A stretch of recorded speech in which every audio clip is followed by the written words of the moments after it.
qophii filannoo walabaa fi haqa ce'umsaa yookaan immoo transitional justice waan jedhamu jechuudha.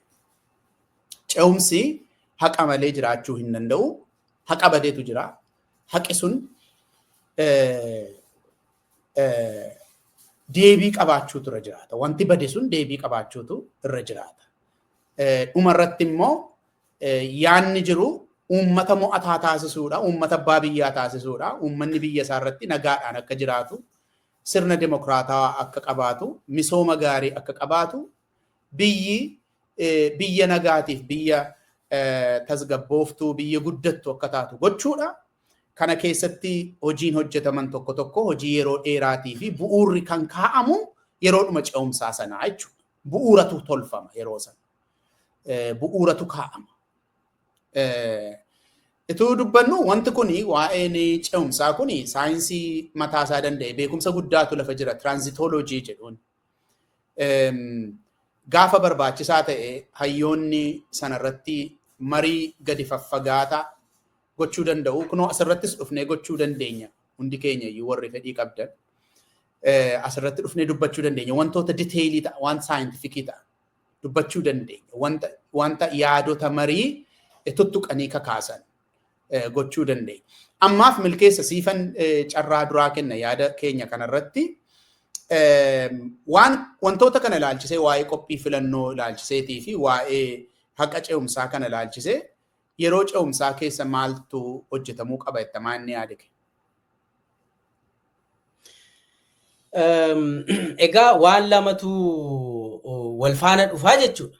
Inni duraa garuu mootummaa ce'umsaa yeroo ijaaramu filannoo walaba mijeessee filannoo walaba uummanni bal'aan filannoo irratti hirmaatee paartii isaa tolu sagalee isaatiin akka filatu mijeessuudha. Hojiin mootummaa ce'umsaa.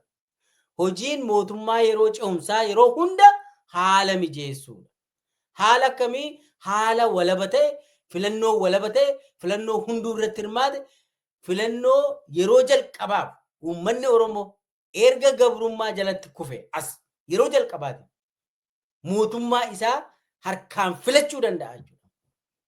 Yeroo jalqabaatiif kun inni ta'u. Karaa bilisummaa mataa isaatiin gabbahee uummanni paartii kanatu dantaa koo naa eegsisa jedheetu filannoo walabaan filannoo gaggeessaa jechuudha.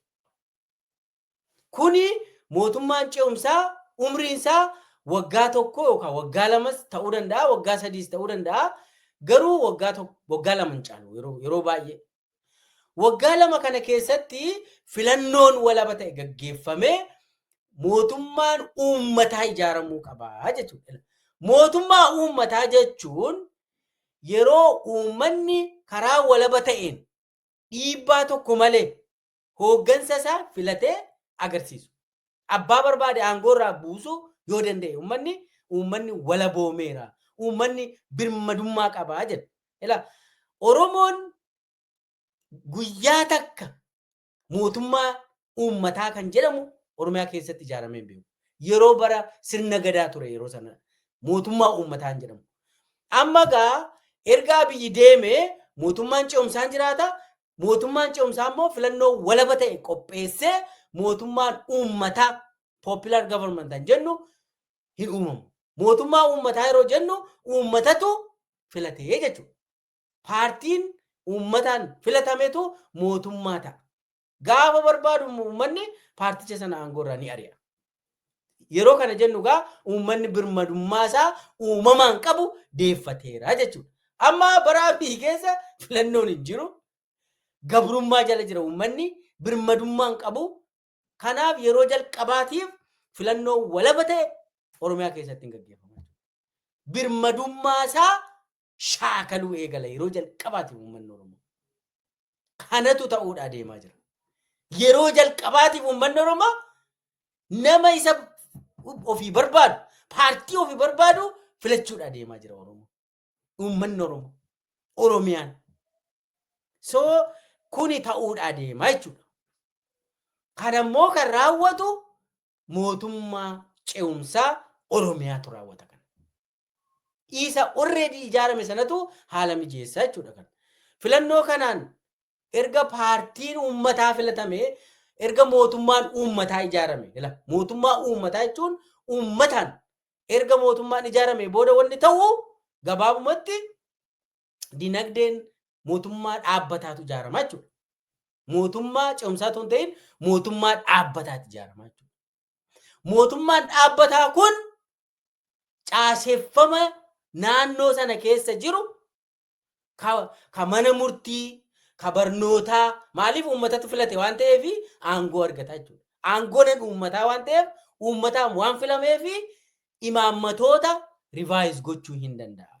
Imaammata yeroo mootummaa ce'umsaa ture illee jijjiiruu hin danda'a. Mana murtii caaseffama haaraa fiduu danda'a. Godinoota bifa isaallee jijjiiruu hin danda'a. Uummatatu filate yoo ta'e aangoo qaba mootummaa uummataa yeroo jennu filannoo walabaan mootummaan ijaarame olaantummaa seeraa kabachiisuu eegala jechuudha. As keessatti egaa mootummaa uummataatti ijaarame waan ta'eef uummataa waan filamee dhufeef aangoon inni dabalataa qabu maanni haqa ce'umsaa mirkaneessa. Mootummaa ce'umsaa miti kan haqa ce'umsaa mirkaneessu.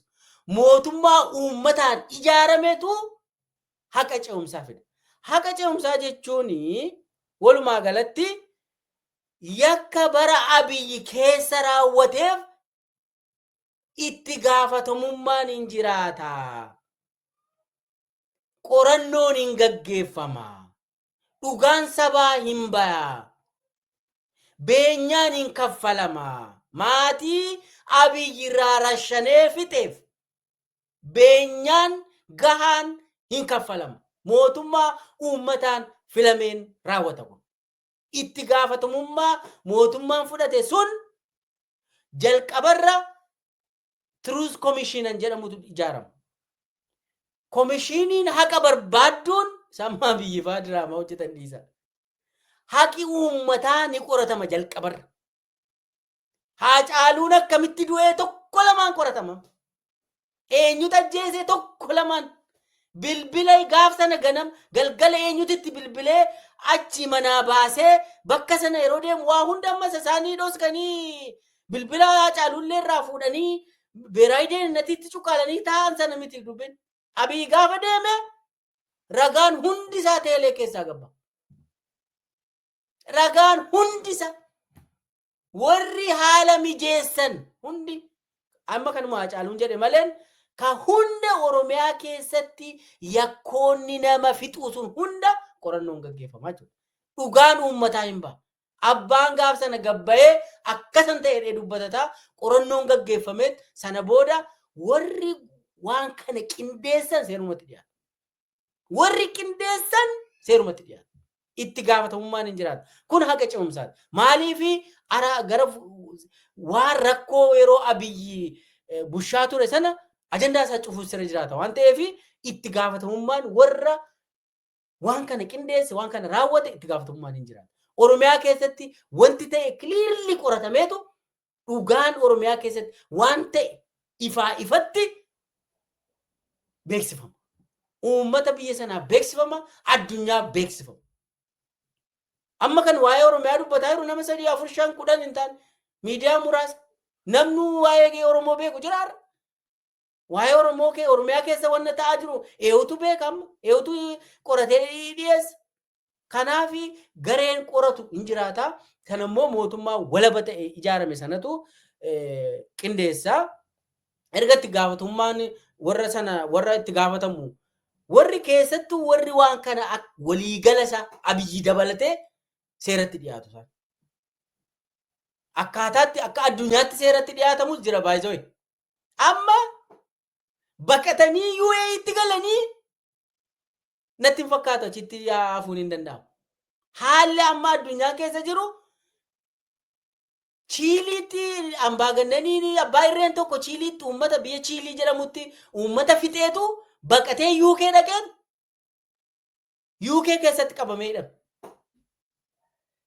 Maal jechuufi baqachuun illee ulfaatama. Seerri addunyaa baay'ee amma sophisticated ta'ee jira. Itti gaafatamummaan hin jiraatu. Warra maatiin irraa dhumeef qorannoon gaggeeffamee beenyaan hin kaffalamaaf. Kuni haqa ce'umsaa jedhama. Warri immoo dhiifamaan bira darbamuufis immoo hin jiraatu. Uummanni qoratee seecca'ee veetiin jedhama haalli itti qorataniisa. Namni caasaa nageenyaa keessa ture, beeraawi deeninnatii keessa ture, federaal poolisii keessa ture, makalaakiyaa keessa ture, hunduu qorannoon irratti gaggeeffama. Nama tokko tokkoon qorannoon gaggeeffamee qulqullaa'eetu kan dhiifamni godhamuuf hin jiraata, kan seeratti dhiyaatus hin jiraata. Akkaataatti amma gaa yeroo amma biyya Poolaand keessatti warri dhaqanii jalqabuma balleessaan qaban nama akkasii ajjeeseera waan akkasii jedhee uummatatti dafanii himatatanii isaan dhiifama godhameef. Warri immoo dhoksanii akka nama nagaatti taa'anii shawwaduudhaa yaadan booda qorannoodha yeroo ba'u isaan itti gaafatamummaa manni murtii addaa ijaarameetu seeratti dhiyaatan. Biyya Poolaand keessatti muuxannoo biyya Poolaand. Warri dafee keessaa bahee uummatatti dhiifama gaafate ilaalchi uummanni godhuuf jira. Mootummaan uummataan filamee tarkaanfiin fudhatu sadarkaa blanket amnestiidha kaasee selected amnestiin jiraachuu danda'a. Dhiifamni godhamuu hin danda'a. So iddoo garaagaraatti siidaa fa'aa dhaabu uummata jumlaan dhumeef yaadannoo gochuu kaarikulamii keessa seenaa amma Abiyyi waan godhe kana kaarikulamii barnootaa keessatti dabalu. Bara Abiyyi akkamitti qoratama? Ijoolleen Oromoo, ijoolleen biyya sanaa bara bulchiinsa Abiyyi qorannoo keessatti bara jenosaayidii, bara yakka gurguddaa addunyaa irratti beekamu, yakka waraanaa akka kaarikulamii jijjiiramu. Kaarikulamii sana keessatti barri bulchiinsa Abiyyi bara hammeenyaa ta'eetudha kaarikulamii keessatti barsiifamu. Innis kaarikulamii ni jijjiiramu. Muuziyeemiin garaagaraa hin qophaa'a.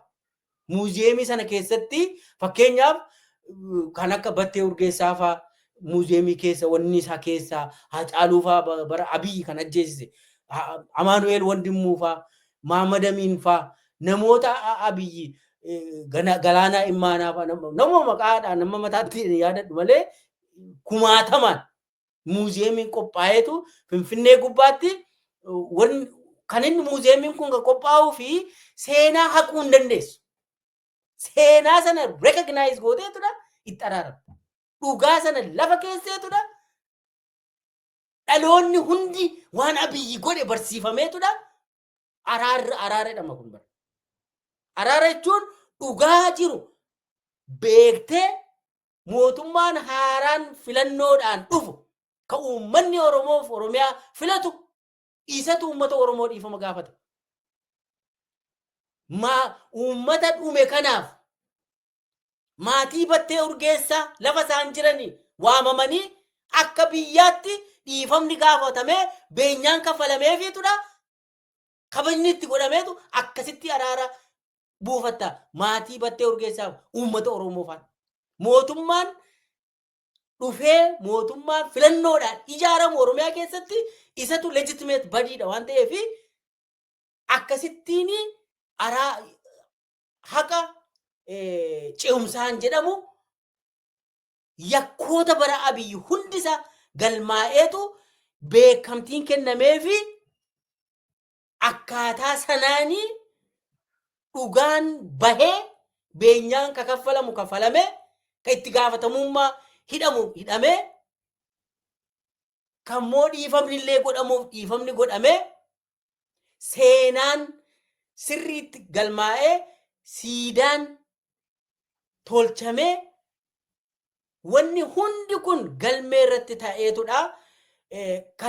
Kan moo caasaan fakkeenyaaf caasaan diigamuu qabu jira. Caasaan yakka caasaanii fakkeenyaaf beeraawi deeninnatiin Itoophiyaa isa xumuraaf hin diigama jechuudha. Maaliif kun seeruma addunyaati. Warri yakkan taane uummata irratti godhaa turan caaseeffamni isaanii hin bittinnaa. Fakkeenyaaf akkan yaadutti beeraawi deeninnatiin hin bittinnaa. ETV'n fakkeenyaaf ETV Faanaa Waaltaa jarri kun hojjetaa isaatii kaasee haga hooggansaatti qorannoo itti galu. ETV'n jechuun ETV Faanaa Waaltaan warri uummanni akka dhumu Propaganda Oromoo irratti gaggeessan. Propaganda Tigraay irratti gaggeessan. Propaganda uummata Amaaraa irratti uummatoota garagaraatti gaggeessanii wal fixinsa sponsor godhan hin qoratamu. Eewu qorata ogeessonni waan kanaa leenji'antu dhufa. Qorannootu jira.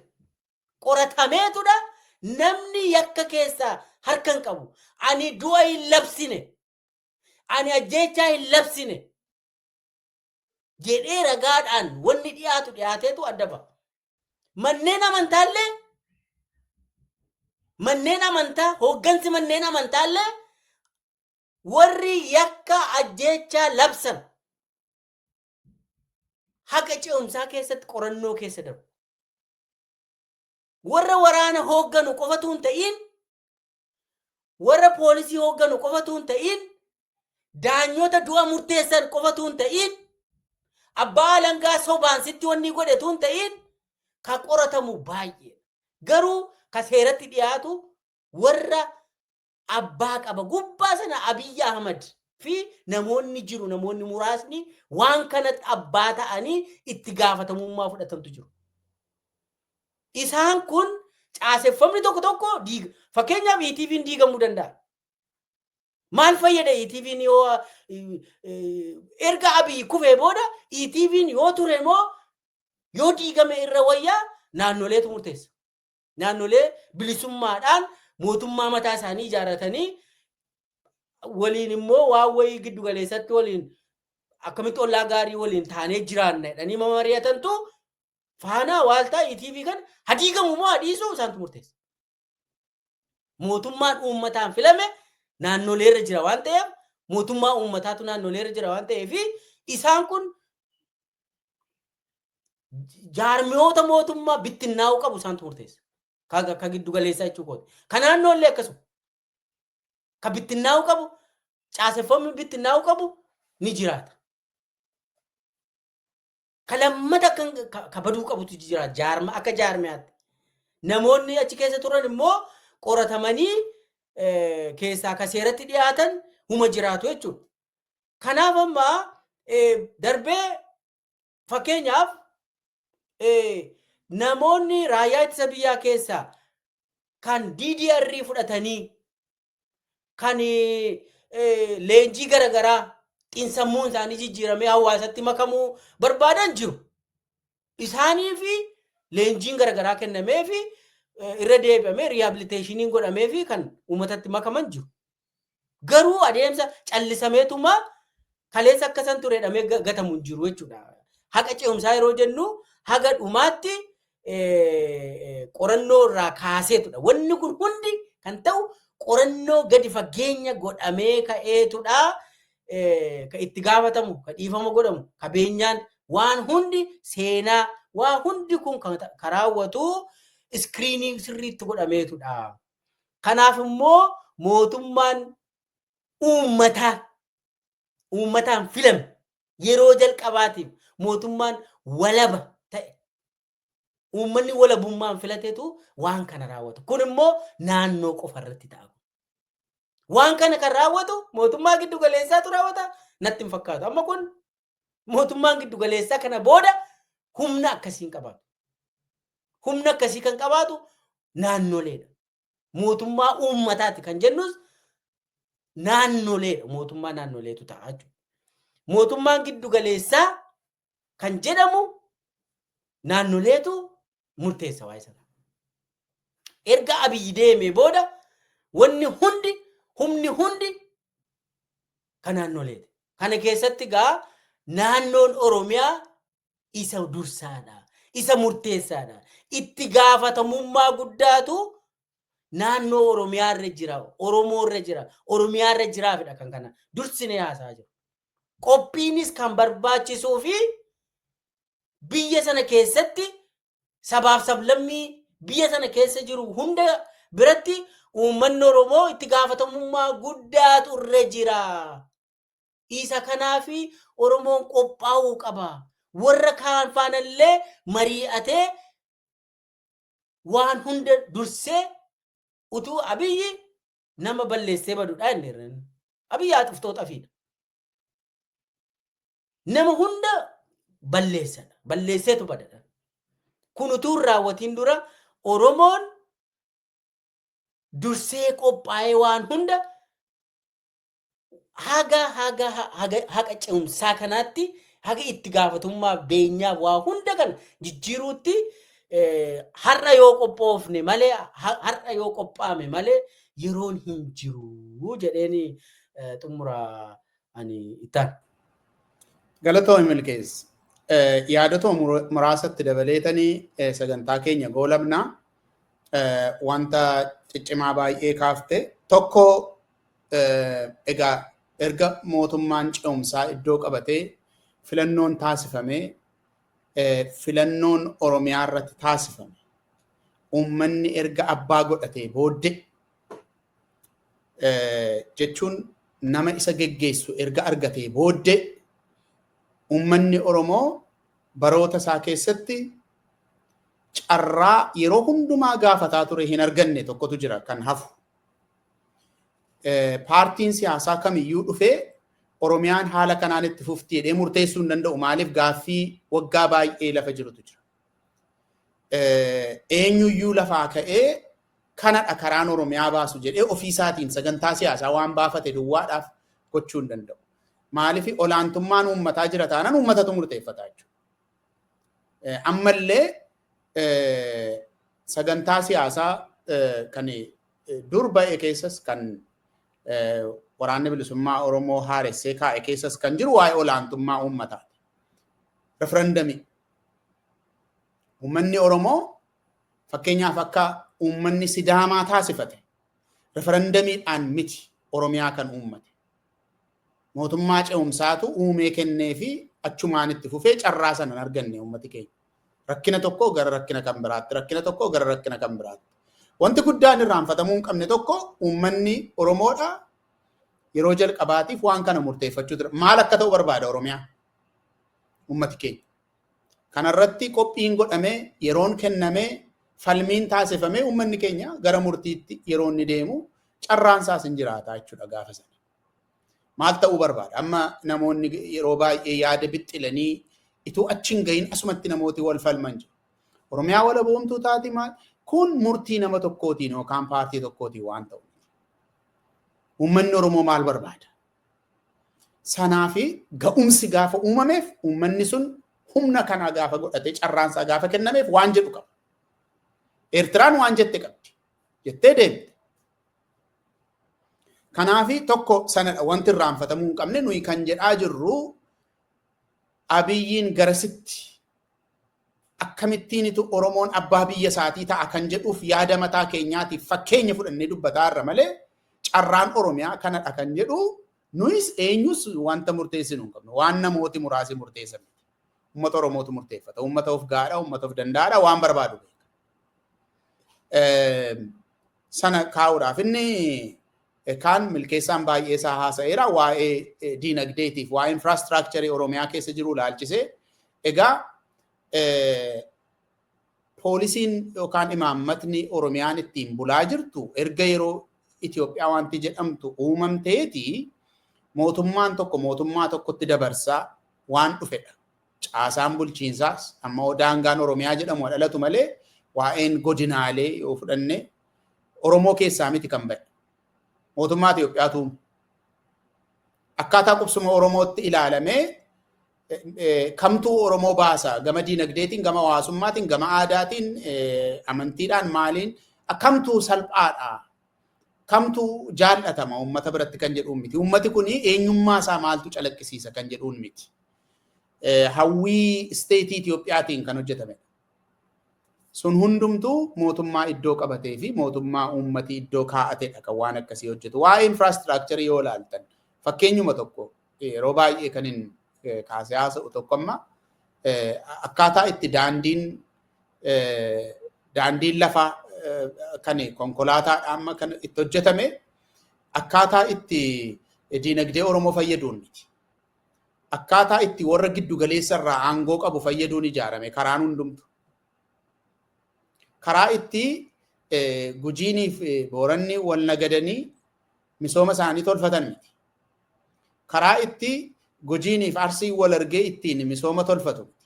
Karaa itti Oromoof Oromoo wal argu miti. Karaa itti qabeenyi Oromoodhaa Finfinneetti guuramu. Kanatu hojjetame.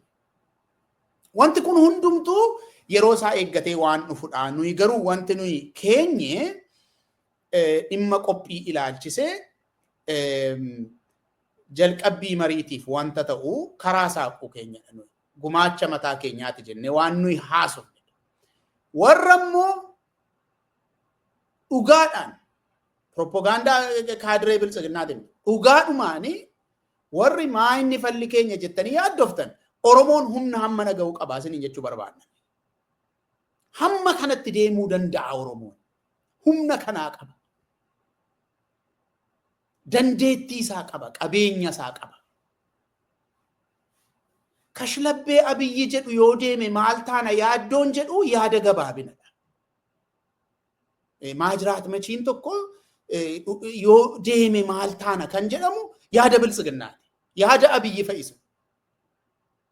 Oromooni wanta nuyi haasa'aa turre kutaa sana kana sadan keessatti waan kana hunda gochuuf humna isaa qaba, dandeettii isaa qaba, qabeenya isaa qaba. Maal taana hin jedhamu kun of arrabsuudha jira keenya. Warri ituun beekin kana haasoftani akka kanattiin yaaduu dandeessu. Waa'ee Oromoo.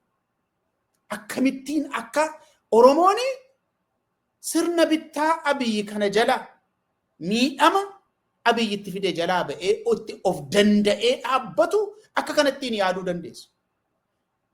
Hiyyoo yaada kan biraan qaba jechuu dandeessu. Mirga keessan waan ta'eef.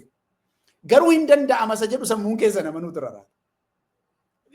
Sirriidha waan ta'eef, qabatamaadha waan ta'eef.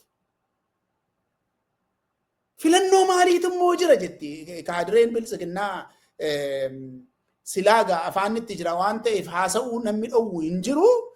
Filannoo maalii immoo qabdu jetti amma as baate amma gaafa maal immoo qopheessitan jetti. Qophaa'uudhaaree kan qophaa'uttuu qophii guddaa gochuu danda'a Oromoo. Kanadha kan dubbataa jiru.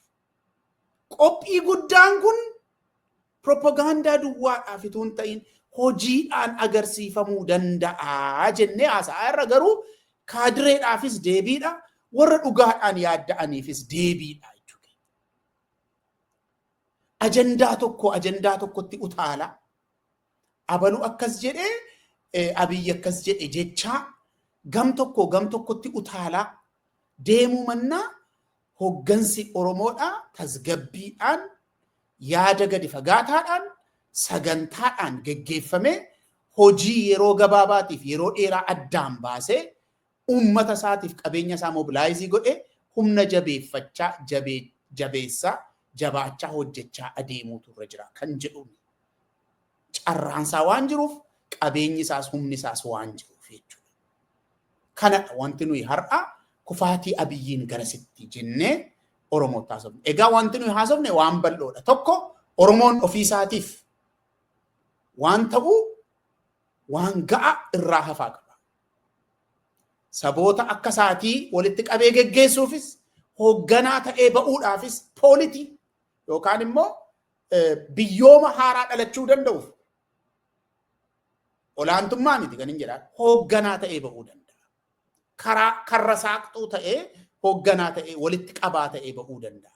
Akkaataa inni itti ba'u diteeliinsaa waan marii keessaa ba'u ta'ee garuu nuyi fakkeenya fudhannee waan tokko isinii keenyeerraa jechuudha yaada keenya.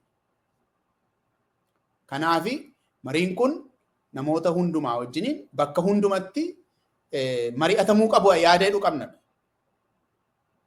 Asitti mari'atamuu hin danda'a garuu uummanni immoo hooggansa qabaatee marii of danda'aa qaamaanis yoo biyya keessatti danda'amuu baate biyya alaatti taasifamuu danda'a. Qorannoon dhiyaate filannoon garagaraa olterneetiiviin garagaraa dhiyaate irratti dibeetii wal gochuun egaa yeroon isaa ammadha. Yeroo itti teenyu miti.